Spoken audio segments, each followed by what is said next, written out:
8 horas, o mundo mudou. Os Estados Unidos lançaram o seu primeiro ataque militar direto em solo venezuelano desde o início da crise de Maduro, e a retaliação que se seguiu foi além da imaginação. Explosões rasgaram os céus acima de Caracas quando caças F-16 americanos lançaram mísseis de cruzeiro de precisão contra bases militares venezuelanas que ameaçavam a frota do Zitari que está no Caribe. E numa resposta desesperada, quase suicida, Nicolás Maduro ordenou que mísseis balísticos fossem disparados diretamente contra navios de guerra americanos. Durante décadas, Washington e Caracas trocaram palavras duras, sanções e ameaças veladas, mas nunca abriram fogo. Hoje, essa linha frágil ruiu. Exatamente às 13h47 da manhã, hora local, teve início a Operação Martelo Decisivo. De acordo com fontes do Pentágono, citadas pela Reuters e pela Defense News, 4 caças F-16 Fighting Falcons descolaram da base aérea de Howard, no Panamá, armados com mísseis de cruzeiro, AGM-158, JASSM, armas concebidas para ataques de precisão de penetração profunda contra alvos fortificados. A sua missão, neutralizar as instalações de mísseis antinávio da Venezuela antes que pudessem colocar em risco a presença da Marinha do Zitari-Saio perto do corredor do Caribe. O primeiro alvo, a base aérea Generalíssimo Francisco de Miranda, nos arredores de Caracas, abrigava mísseis C-802 de fabricação chinesa, posicionados para ameaçar os contratorpedeiros do Titane-Ponaikuta que patrulhavam a região. 2 JASSM atingiram os hangares, provocando explosões secundárias tão intensas que os sismógrafos na capital registraram tremores. Simultaneamente, outro ataque atingiu a base naval de Puerto Cabello, onde barcos de ataque rápido estavam a ser preparados para missões kamikaze contra navios americanos. As explosões foram apocalípticas. Pelo menos 6 barcos foram destruídos e depósitos de combustível foram engolidos pelas chamas, transformando o horizonte numa parede de fogo. O alvo final da noite, o complexo militar de Maracay, abrigava o arsenal de mísseis mais avançado da Venezuela. Quando os JASSMs atingiram o alvo, detonaram bunkers subterrâneos de munições, produzindo uma explosão tão poderosa que foi registrada como um terremoto de magnitude 2,3. Caracas mergulhou em pânico. Sirenes soaram por toda a capital, as redes de telemóveis entraram em colapso e as redes sociais foram inundadas com vídeos de bolas de fogo subindo acima do horizonte. Civis se amontoaram em suas casas, sem saber se isso era o início de um ataque limitado ou o prelúdio de uma guerra em grande escala. Dentro do Palácio Presidencial, Maduro convocou seu Conselho de Guerra. De acordo com comunicações interceptadas e vazadas para a DW Espanhol, ele gritou ordens para um contra-ataque imediato. Em poucos minutos, as Forças Armadas venezuelanas prepararam as suas baterias de mísseis restantes para o lançamento. O Pentágono confirmou que às 16h23, os radares navais americanos detectaram vários lançamentos da costa da Venezuela, uma salva direta de mísseis contra os contratorpedeiros americanos, USS Porter e USS Underwood, estacionados no Caribe. Pela primeira vez desde a Segunda Guerra Mundial, mísseis estrangeiros voavam em direção a navios de guerra americanos. O que começou como um ataque preventivo, agora se transformara em algo muito mais sombrio. Um ditador desesperado, uma superpotência furiosa e um mundo à beira de uma guerra aberta. E à medida que a noite se aprofundava sobre o Caribe, a Marinha do Zeewa se preparava para o impacto sem saber que a verdadeira escalada estava apenas começando. Às 16h23 em ponto, o mar se iluminou. 6 mísseis lançados da costa norte da Venezuela rugiram no céu, seus rastros cortando as nuvens da noite como lanças em chamas. Pela primeira vez na história moderna, uma nação latino-americana havia lançado um ataque militar direto contra as forças navais do Cepoa Isala. Os operadores de radar americanos, a bordo do USS Porter e do USS Underwood, detectaram imediatamente a onda que se aproximava. A calma do Caribe foi quebrada por alarmes luzes vermelhas intermitentes e o som inconfundível do chamado para as estações de combate. Em segundos, os sistemas de combate Aegis entraram em ação. Os interceptores dos contratorpedeiros Standard Missile 2 SM-2 foram lançados automaticamente, formando um escudo mortal entre a frota e os mísseis venezuelanos. Da costa, soldados venezuelanos comemoravam enquanto os foguetes desapareciam no horizonte, acreditando ter desferido um golpe histórico contra os imperialistas americanos. Mas a realidade era bem diferente. No alto das ondas, os interceptores atingiram os seus alvos com precisão. Um por um, os mísseis venezuelanos foram destruídos no ar, iluminando o céu escuro com flores de destroços em chamas. 5 foram destruídos antes de atingirem 20 quilômetros da frota. O sexto, no entanto, escapou da camada externa de defesas. Por um momento aterrorizante, ele correu em direção ao USS Porter, um contratorpedeiro multimilionário, que transportava mais de 300 marinheiros. Mas, a apenas 3 quilômetros do impacto, o CIWS Close-in Weapon System do navio disparou uma tempestade de balas de tungstênio, destruindo o míssil em fragmentos que caíram inofensivamente no mar. Nenhum navio americano foi atingido. Não foram registradas vítimas. No entanto, o significado do ataque foi imensurável.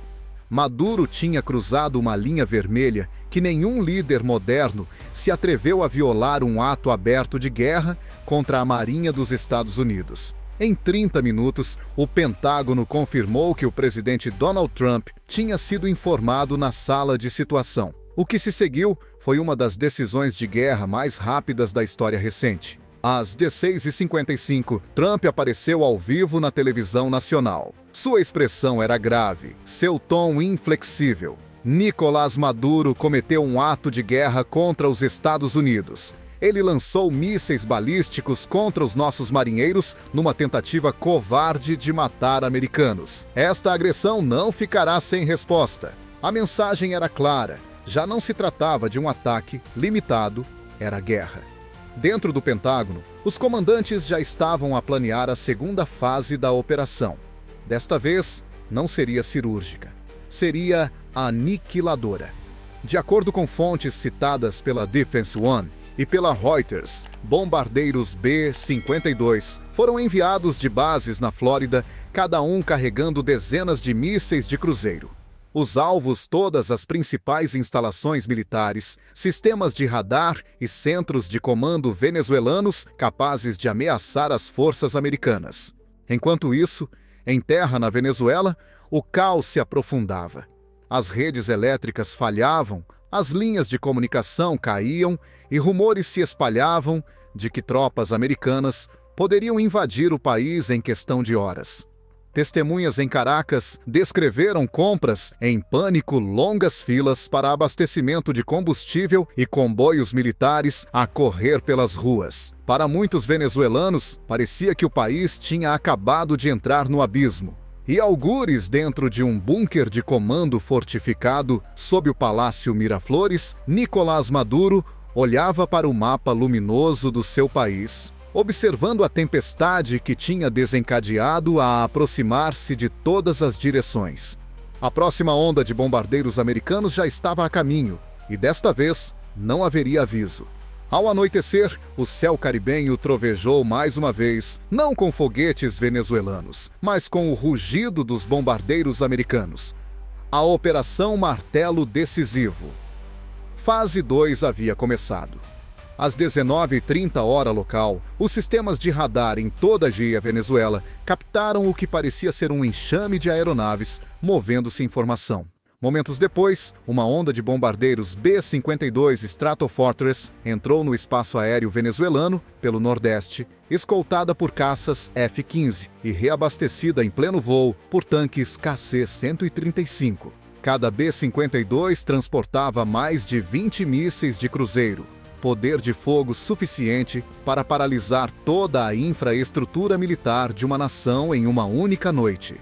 De acordo com a Reuters e a Defense News, as novas ordens do Pentágono eram explícitas: neutralizar completamente a capacidade ofensiva da Venezuela. Os alvos incluíam bunkers de comando, radares, bases navais e depósitos de munições. A primeira salva atingiu Fortuna, o maior complexo militar de Caracas. Em segundos, edifícios inteiros explodiram em bolas de fogo e ondas de choque quebraram janelas em toda a capital. Os residentes fugiram para as ruas acreditando que um terremoto tinha ocorrido. Mas o que estavam a testemunhar era algo muito pior: o desmantelamento total das defesas do seu país. Mais a oeste, a base aérea de Punto Fijo, que abrigava os caças restantes da Venezuela, foi transformada em metal derretido. Mísseis americanos, AGM-158, já SSM, destruíram hangares e detonaram tanques de combustível subterrâneos, criando explosões tão intensas que iluminaram a costa por quilômetros. Imagens de satélite mostraram posteriormente nuvens de fumo preto subindo 10.000 pés no ar, um símbolo da Força Aérea Venezuelana reduzida a cinzas. Nas águas do Caribe, o USS Porter e o USS Underwood, os mesmos navios que haviam escapado por pouco da destruição horas antes, agora lançavam mísseis Tomahawk em direção às cidades portuárias de Puerto Cabello e La Guaira. Não eram ataques aleatórios. Relatórios de inteligência indicavam que as baterias antinávio venezuelanas haviam sido reposicionadas ao longo da costa para se defender contra outra aproximação americana. Em poucos minutos, todas as instalações de radar da região ficaram às escuras. Dentro do Pentágono, imagens de satélite em tempo real mostravam a destruição que se desenrolava. Os generais observavam enquanto um marcador vermelho após o outro desaparecia dos seus mapas operacionais. Um alto funcionário da defesa, que não quis se identificar, disse à BBC News: em menos de 2 horas, a capacidade da Venezuela de travar uma guerra praticamente desapareceu. No entanto, em meio a essa impressionante demonstração de força, uma pergunta assombrava Washington: onde estava Nicolás Maduro? Interceptações de inteligência sugeriam que o líder venezuelano havia fugido de Caracas minutos antes do início do bombardeio, viajando em um comboio fortemente protegido em direção ao complexo subterrâneo de Fuerte Tiuna. Mas, quando mísseis de cruzeiro americanos atingiram esse local, a comunicação com o comboio presidencial foi interrompida. Espalharam-se rumores de que Maduro havia sido morto no ataque.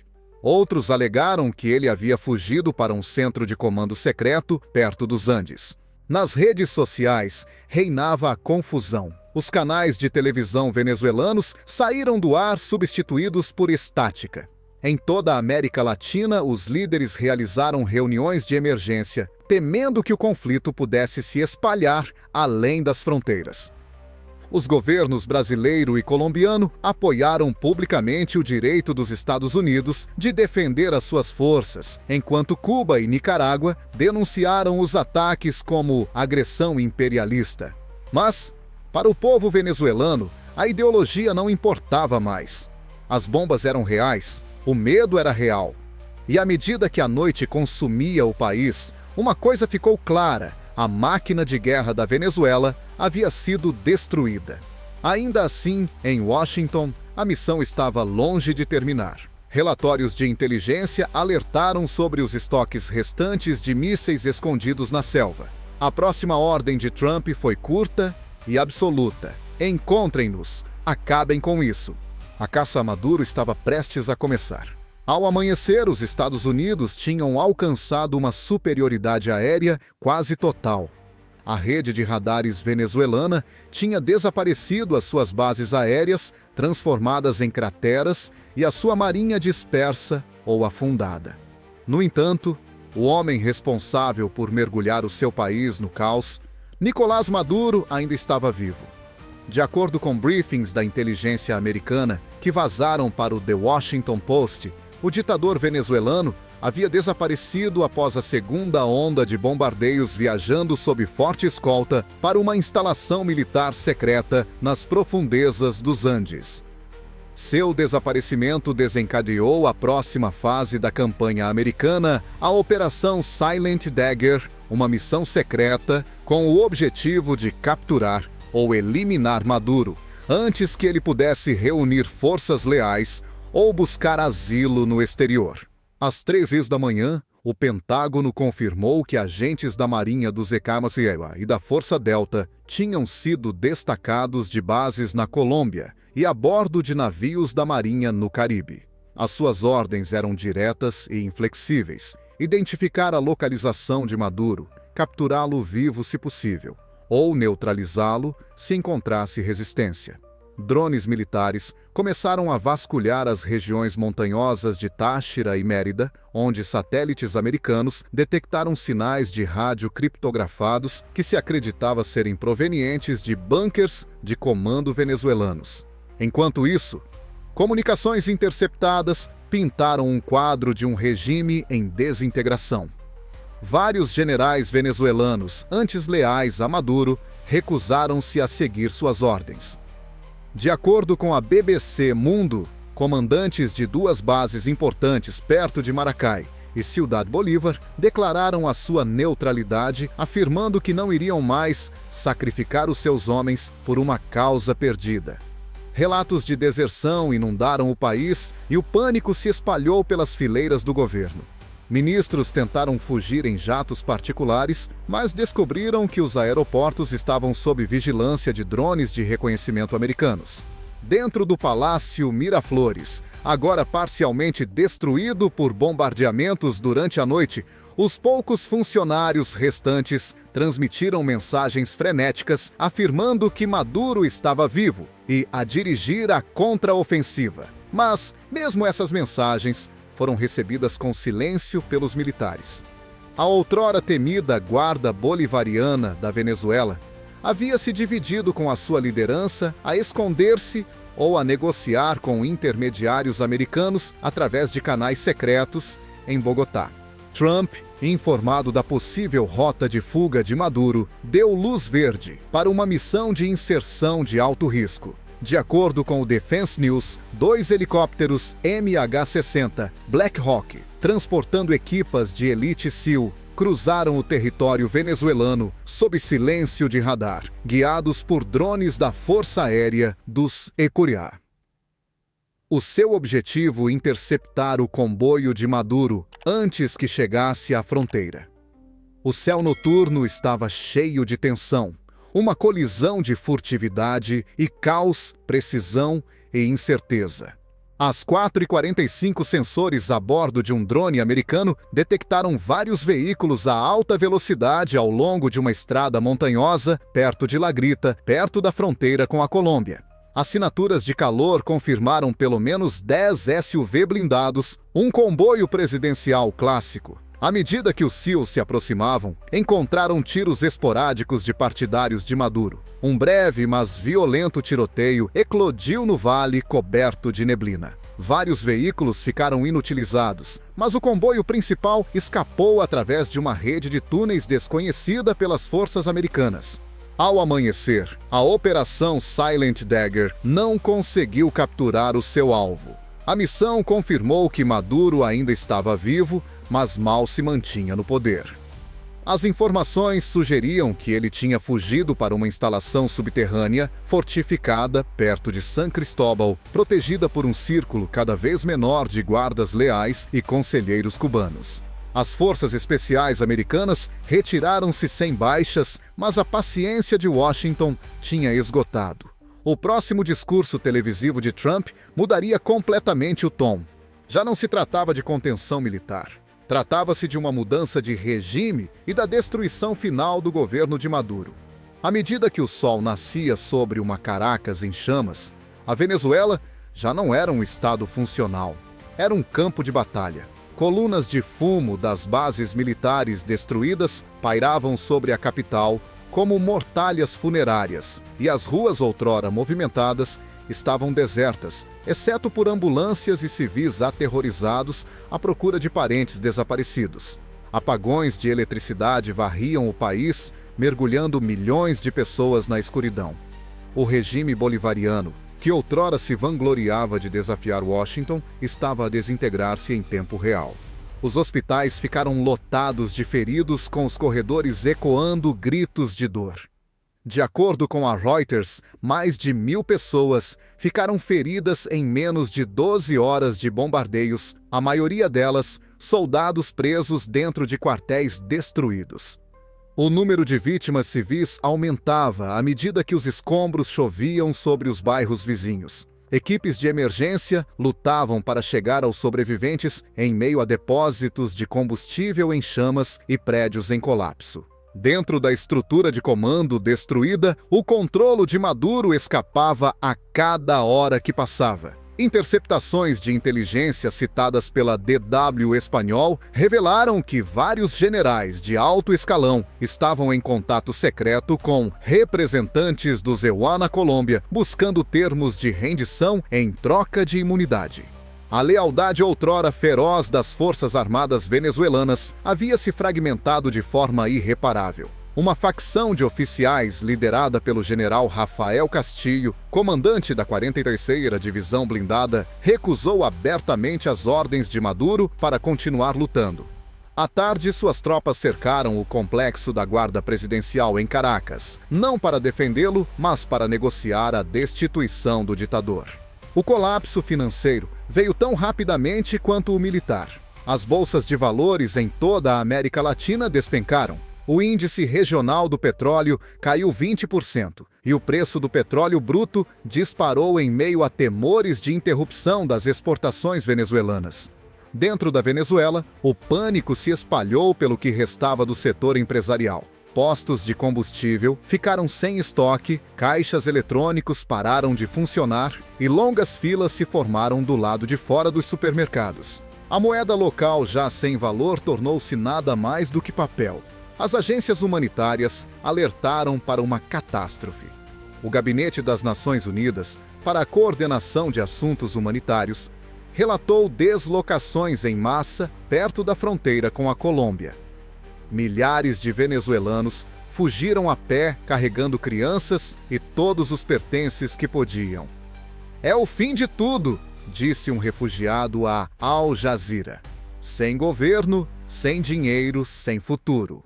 Enquanto isso, Maduro permaneceu desafiador, ou talvez delirante. Numa transmissão ao vivo de um local não revelado, vestindo um uniforme militar e ladeado por guardas armados, ele declarou: "O povo venezuelano nunca se curvará à agressão imperialista. Faremos os invasores pagarem com o próprio sangue." Sua voz trêmula e seus olhos assombrados contavam outra história, a voz de um homem encurralado, ciente de que seu fim estava próximo. Na Casa Branca, Trump reuniu-se com os chefes do Estado-Maior Conjunto. Os conselheiros apresentaram 3 opções: continuar com ataques limitados, apoiar um golpe interno ou autorizar a Operação Justiça de Ferro, uma campanha em grande escala para destruir os remanescentes do regime de Maduro. A decisão de Trump foi imediata: "Vamos acabar com isto, completamente." Ao anoitecer, o mundo sabia que o destino da Venezuela estava selado. Os bombardeiros americanos voltaram aos céus mais uma vez, visando centros de comunicação, usinas de energia e armazéns militares. Explosões ecoaram por todo o país, marcando o fim de um regime que desafiou Washington por mais de 2 décadas. Mas, à medida que as forças americanas reforçavam o seu controle, analistas de inteligência alertaram que algo imprevisível estava a acontecer dentro do alto comando venezuelano, uma reunião secreta que poderia acabar com a guerra sem que outra bomba fosse lançada. O golpe já estava em andamento. O ato final começou antes do amanhecer. Dentro de um bunker perto de San Cristóbal, Nicolás Maduro estava sentado, cercado pelo silêncio. Seus ministros haviam partido, seus generais estavam desaparecidos e o rugido de explosões distantes ecoava pelas montanhas. O outrora poderoso líder da Revolução Bolivariana agora parecia um homem aguardando seu próprio veredicto. Informações interceptadas pela BBC News revelaram que vários oficiais superiores já se tinham voltado contra ele. O general Rafael Castilho e a sua divisão blindada estavam a aproximar-se do complexo, apoiados por unidades da Força Aérea desertoras que se recusaram a descolar durante os bombardeamentos. Às 4h12, as forças de Castilho entraram em ação. Um comboio de veículos blindados invadiu o perímetro, rompendo as defesas com resistência mínima. Os soldados leais renderam-se quase imediatamente, muitos largando as armas e acenando bandeiras brancas. A última linha de proteção de Maduro, uma unidade de elite de guardas treinados por cubanos, lutou ferozmente, mas foi derrotada em poucos minutos. Em menos de uma hora, o último refúgio do ditador havia caído. No interior, reinava o caos. Testemunhas contaram mais tarde à Reuters que Maduro foi encontrado numa câmara reforçada sob o complexo, ainda vestindo o seu uniforme militar e segurando uma pistola. Ele gritava acusações de traição, exigindo que os seus guardas lutassem até o último homem. Mas estava tudo acabado. O golpe estava consumado. O general Castilho entrou na sala, ordenou a sua prisão e declarou-o detido em nome do povo venezuelano. Ao amanhecer, a notícia da captura de Maduro espalhou-se como fogo pela Venezuela. Multidões inundaram as ruas, algumas chorando, outras aplaudindo. Décadas de repressão, medo e fome finalmente terminaram sob o peso da guerra. Drones americanos sobrevoando Caracas capturaram imagens de milhares de pessoas reunidas na Praça Central, agitando panos brancos e cantando por paz. Às 9h, o presidente Donald Trump apareceu mais uma vez diante do mundo. Sua mensagem foi curta e solene. O regime de Maduro caiu. O povo venezuelano está livre. Nossa missão nunca foi a conquista, foi a libertação. Momentos depois, o Pentágono confirmou a cessação imediata de todas as operações ofensivas. As forças americanas começaram a mudar o foco para a ajuda humanitária e a estabilização. Transportes aéreos com suprimentos médicos e alimentos já estavam a caminho de Porto Rico e Miami. Enquanto isso, o Conselho Militar Provisório venezuelano, liderado pelo general Castilho, anunciou a criação de um governo temporário e prometeu eleições livres dentro de 6 meses. Em todo o mundo, as reações foram muitas. Os aliados europeus elogiaram a rápida resolução da crise, enquanto a Rússia e a China condenaram o que chamaram de uma mudança de regime orquestrada. No entanto, mesmo entre os antigos apoiantes de Maduro, poucos podiam negar que a sua queda tinha sido inevitável. Anos de corrupção, colapso econômico e governação implacável transformaram a Venezuela num barril de pólvora, e o ataque com mísseis a navios norte-americanos foi a faísca que o incendiou. Para milhões de venezuelanos, o pesadelo não tinha acabado. Bairros inteiros estavam em ruínas, a escassez de combustível e alimentos persistia, e a reconstrução levaria anos. Mas em meio à destruição, havia esperança frágil, incerta, mas real. Um novo capítulo estava a começar escrito nas cinzas do antigo regime.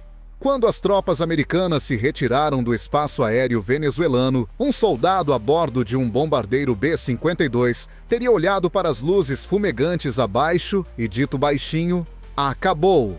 E em algum lugar de uma cela de prisão, Nicolás Maduro finalmente entendeu o que isso significava. A era da Revolução Bolivariana tinha chegado ao fim. O custo foi enorme, mas o acerto de contas estava completo. Se acompanhou esta história até ao fim, testemunhou um ponto de viragem na história moderna, a queda de um ditador, o colapso de uma nação e a dança perigosa do poder que ainda molda o nosso mundo. O que acha que esta guerra significa para o futuro da América Latina? Será que tais intervenções podem trazer estabilidade duradoura ou apenas acendem novos fogos que esperam para queimar novamente? Partilhe as suas ideias nos comentários. Não se esqueça de se inscrever e ativar as notificações, porque o próximo capítulo na luta pelo poder global já está a se desenrolar e estaremos aqui para lhe trazer a verdade por trás de cada manchete. Obrigado por assistir, este foi o Games of Nations.